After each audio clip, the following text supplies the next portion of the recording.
Hello everyone!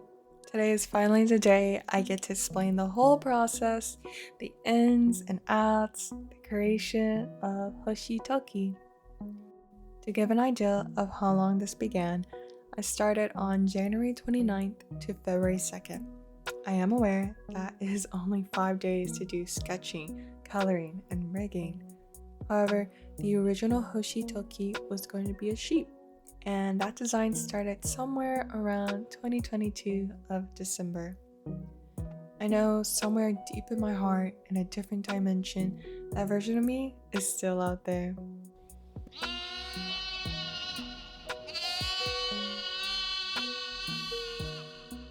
Now, I hope you kick back and relax because let's begin this journey of creating me.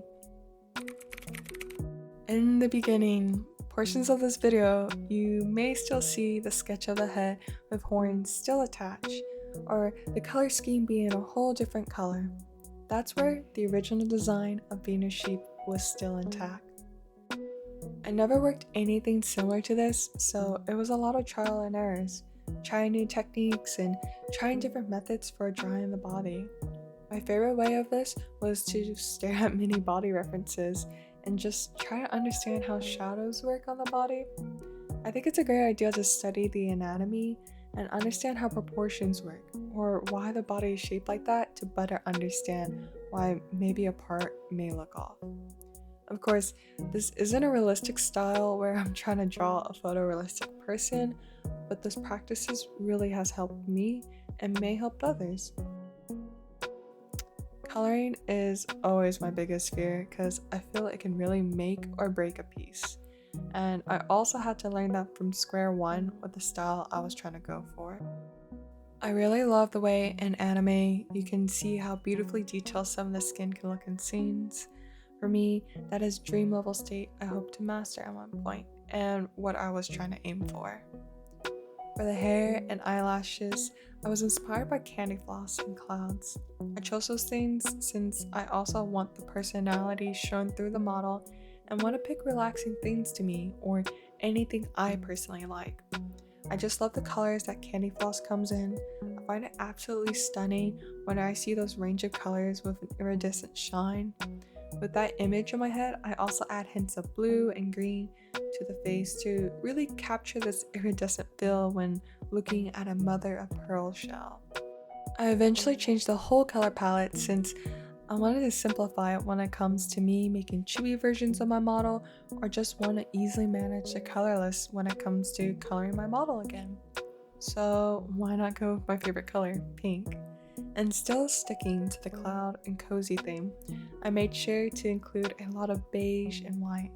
I did lighten the hair up more to capture a white rabbit aesthetic.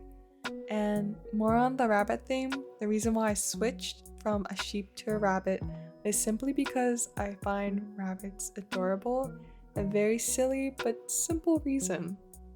And eventually, my greatest weakness has arrived, which would be clothing.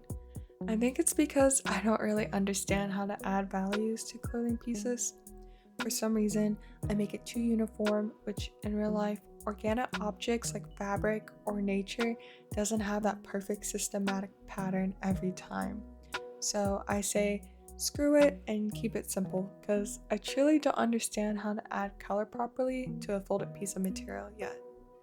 I just end up adding shadows everywhere, and then I wonder why the item isn't the same color from originally, but I digress. After finishing the coloring and cutting up all the parts for Live 2D, I export it as a PSD file. Straight into Live 2D can be intimidating, I will admit.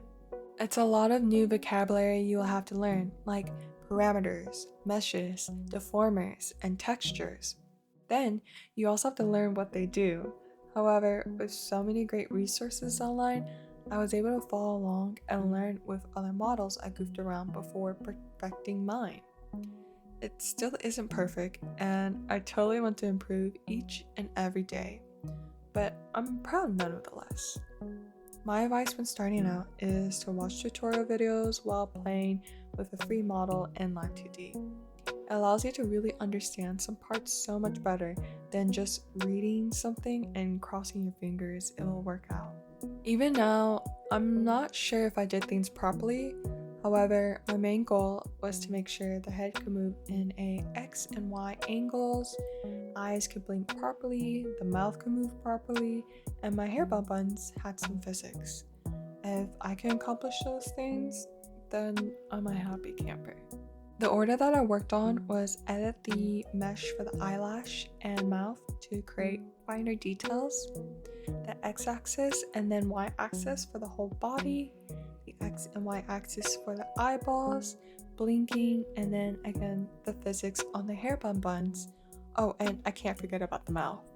Personally, the hard part is not trying to rush everything and making sure the parts are not warping when I'm moving. After hours of work, I can finally export it for VTube Studio. Personally, I think it's a great application for face tracking, and then I was able to go in to fix any minor details in the settings. I was able to fix the X and Y axis if I needed to, or if my eye opening wasn't as fine as I liked it to be. Oh, also it has a great option of adding assets. If you have made it this far, congratulations! You made it to the end. I want to thank you for your time and letting me ramble about the details on how I work. I know I'm not a professional and I probably made tons of mistakes, but my intentions for this video was to share my excitement for my work and perhaps let you relax to this video on the background. Creating things has always been a passion of mine, and I hope to continue to create amazing projects for you to enjoy. Until then, have a wonderful day and don't forget to be happy!